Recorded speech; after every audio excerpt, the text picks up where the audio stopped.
Salam alaikum à tous et à toutes.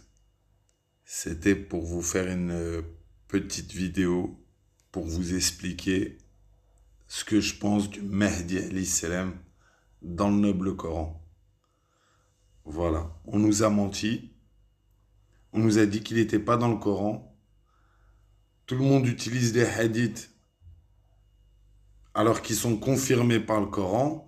Ils utilisent que les hadiths, que ce que les savants ils ont dit, mais il est dans le Coran. Partout, qu'on le veuille ou non. Il est partout, partout, partout. Je vous donne un exemple, on l'a découvert à plein d'endroits sur la chaîne, mais là dans Surat Yassine, c'est clair, c'est net, c'est précis. Bismillah, Bismillah ar-Rahman ar-Rahim, verset 12. Bah, déjà la lettre Ya. La lettre Ya, c'est la main d'Allah Azza wa Jal sur terre. Ce que ça veut dire le Ya, en hébreu, la lettre, c'est la main d'Allah Azza wa Jal sur terre. Comme chez nous, la main d'Allah Azza wa Jal était sur vos mains quand vous avez prêté allégeance sous l'arbre. Ça veut dire la main droite du prophète, c'est la main d'Allah Azza wa Jal. Comme il a dit Allah Azza wa Jal, il a dit « Je deviens la main avec laquelle le croyant y frappe. » Voilà, c'est la main d'Allah Azza wa Jal, le Ya. Le Sin, c'est un rapport avec la lune. Le dieu de la lune, à l'époque, il l'appelait Sin. Par exemple, la montagne de Sion, que Daoud alayhi salam il a récupéré, il l'a récupéré à des idolâtres qui adoraient le dieu de la lune, Sin. Voilà, renseignez-vous, Inch'Allah, bidnillah. C'est pas de la couture, c'est des choses claires, nettes, précises qui sont là.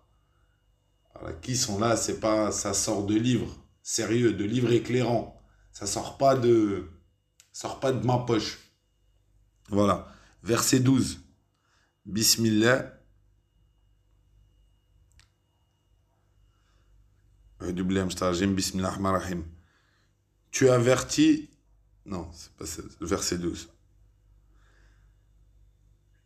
C'est nous qui ressuscitons les morts et écrivons ce qu'ils ont fait pour l'au-delà, ainsi que leurs traces. Et nous avons dénombré toutes choses dans un registre explicite. Le mot registre explicite, il a été trafiqué par les cacheurs d'histoire. Il y a écrit Imam Moubin. Enfin, il est là, Imam. Imamin Moubin. On va y écrire Imam Moubin, Moubin, Bein.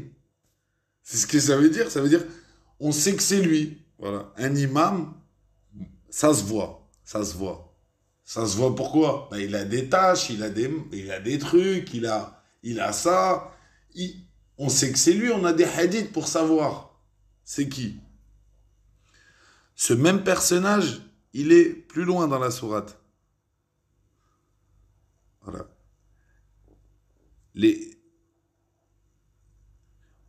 D'abord, il y a des envoyés. Quand nous leur envoyâmes 2 envoyés, ils les traitèrent de menteurs. Nous les renforçâmes alors d'un 3e, et ils dirent vraiment, nous sommes envoyés à vous. Là, ça parle pour moi et pour notre centre de recherche. Ça parle de la Torah, l'évangile, renforcé par le noble Coran. Et ils les traitèrent de menteurs. Et qu'est-ce qui se passe au verset 20? Je fais pas de couture, on est dans la même sourate. Ce qui se passe au verset 20. Et du bout de la ville, un homme vint en toute hâte et dit, ô mon peuple, suivez les messagers.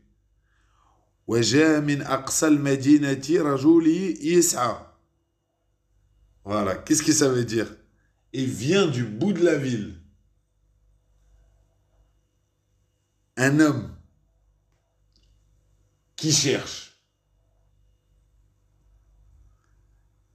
Et il dit de suivre les messagers.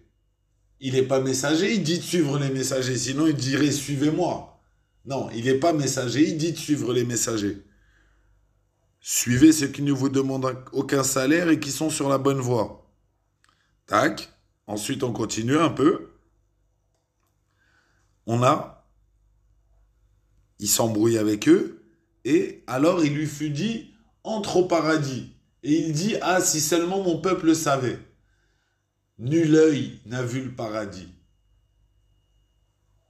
Donc, personne n'est au paradis. Pour qu'il puisse rentrer au paradis, il faut qu'on soit à la fin des temps. Donc, ce personnage est l'élément de la fin des temps, qui est l'agneau sacrifié, qui arrivera plein de sang devant le trône d'Allah Azzawajal, et que Isa alayhi salam lui remettra un livre dans l'Apocalypse de Jean. Voilà. C'est l'agneau sacrifié. C'est pas le sujet de l'agneau sacrifié. Il y a plein de découvertes à ce sujet. Mais bon, je continue. Là, il rentre au paradis. Donc, on est à la fin des temps. Et il dit, ah, si seulement mon peuple le savait. Ça veut dire que, comme si Allah Azzawajal, il laisse revenir. Là, ça confirme quel hadith? Ça confirme le hadith de l'homme qui va se faire découper en deux par le Dajjal et qui va revenir à la vie. C'est pas le sujet, mais bon. C'est comme ça, c'est le contrat. Le Dajjal, il a un contrat. Il faut qu'il tue 7 prophètes depuis le début de l'humanité. Et lui, non, pas 7 prophètes, 7 descendants de Seth, le prophète Seth, qui a tué le père du Dajjal. Et le 7e, qui est-il? L'imam Mahdi. Et le jour de sa découpe, eh ben c'est qui le ressuscite? C'est Dieu qui le ressuscite, c'est Allah Azzawajal. Et pourquoi le prophète sallallahu alayhi wa sallam, il dit c'est le plus grand martyr de toute l'humanité? Eh ben parce que c'est le 7e. Voilà, c'est le 7e. Et ce que je dis, c'est pas de la couture. Toutes les preuves, je les ai. Venez débattre mercredi à 21h. Celui qui dit non, qui vienne débattre et qui vienne poser ses arguments et qui vienne me dire que ça, ouais, c'est un mec qui s'est fait écraser, ses boyaux, ils sont sortis. Alors le paradis, personne n'est rentré dedans. Et après lui, nous ne fîmes descendre du ciel aucune armée. Nous ne voulions plus rien faire descendre sur son peuple. À partir de là, est-ce que Isa alayhi salam, il est descendu pour le mec avec les boyaux? Ça y est, la fin des temps, elle est passée. Non. C'est qui descend avec la dernière armée? Le Coran lui-même, il nous le dit. Le jour où les anges, ils seront en rang, et qu'il y aura roh, et qu'il ne sera autorisé qu'à une seule personne de parler, qui est cette personne. Et Isa alayhi salam ou le Mahdi, un des deux, pas une autre. Pas une autre personne. Voilà. Et voire même Isa alayhi salam, dans le hadith, il lui a dit, mets-toi devant. Non, parle. Mets-toi devant. C'est-à-dire parle. Voilà. Il ne sera autorisé qu'à une personne de parler. Tac, ça c'est dans la sourate Yassine. Et ensuite, je vous montre ça dans le testament d'Abraham. Alayhi salam, attendez. Ouais, ici, le verset 12 qu'on a vu tout à l'heure, là. Je vous le remets, comme ça, on fait le lien. Il dit, nous avons dénombré toutes choses dans un imam moubin, une part de toutes choses. Nous avons mis une part de toutes choses dans un imam moubin. Wa kulli shay'in ahsaynahu fi imamin moubin. Voilà. Nous avons mis de toutes choses dans un imam, on sait que c'est lui. C'est mal traduit. Hein.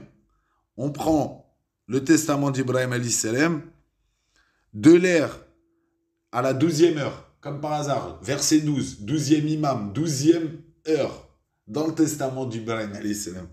Quand il montre les 10 plaies d'Égypte, c'est à la page 26. Je vous mettrai le lien sous la vidéo, Inch'Allah. Je sonnerai alors de la trompette. C'est-à-dire ce qu'on est en train de vivre, la première trompette qui a déjà sonné. C'est pas le sujet.